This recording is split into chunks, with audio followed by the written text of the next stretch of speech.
नमस्कार, आप भारत लाइव देख रहे हैं। बिहार में चाचा भतीजे की लड़ाई तो चल ही रही थी, लेकिन अब चाचा भतीजे के समर्थक भी आपस में भिड़ने लगे हैं। आपको बता दें कि कई ऐसे डिबेट्स देखे गए हैं जहां दोनों के समर्थक आपस में भिड़ते हुए दिखाई दिए हैं। आपने पिछले दिनों देखा था किस तरीके से जब पशुपति पारस पटना आए थे तो वहां हंगामा हो गया था, पार्टी कार्यालय में हंगामा हो गया था और दोनों गुट आपस में भिड़ गए थे। इसके बाद प्रशासन की मदद से अलग कराया गया, दोनों गुट को अलग अलग करके लाठीचार्ज भी हुई थी, ऐसी खबरें आई थी।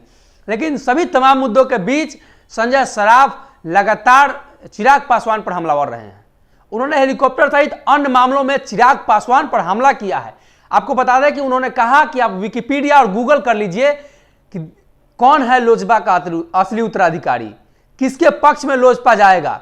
इन तमाम मुद्दों को लेकर उन्होंने चुनाव आयोग का हवाला भी दिया। उन्होंने कहा कि पार्टी का संविधान कहता है कि चुनाव आयोग में हमने जो जमा किया है, जो कागजात जमा किया है, उसमें पार्टी के संविधान भी सम्मिलित है और उसमें यह साफ साफ है कि लोजपा का उत्तराधिकारी का असली हकदार पशुपति पारस है। लेकिन अगर हम वही बात करें चिराग पासवान के गुट के, तो चिराग पासवान गुट के अजय कुमार ने लगातार मोर्चा खोले हुए हैं पशुपति पारस के खिलाफ। उन्होंने सीधा सीधा पशुपति पारस को चैलेंज कर दिया है।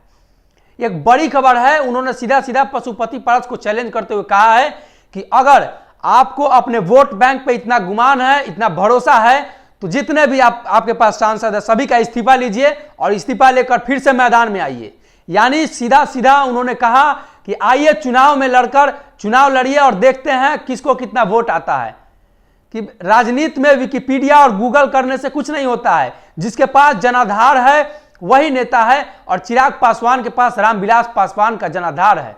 रामविलास पासवान के असली उत्तराधिकारी वही है, तो उनके हक में ही लोजपा जाएगा और लोजपा का असली हकदार वही है। बाकी जो लोग नकली है, चिराग पासवान के पीठ में खंजर भोंकने का काम किया है। उनके पिता के मरने के बाद लगातार उनकी स्थिति, वो बीमार थे और ऐसी बीमारी में भी वो लोग पीठ में खंजर घोंपने का काम किया है, तो कहीं ना कहीं जनता देख रही है।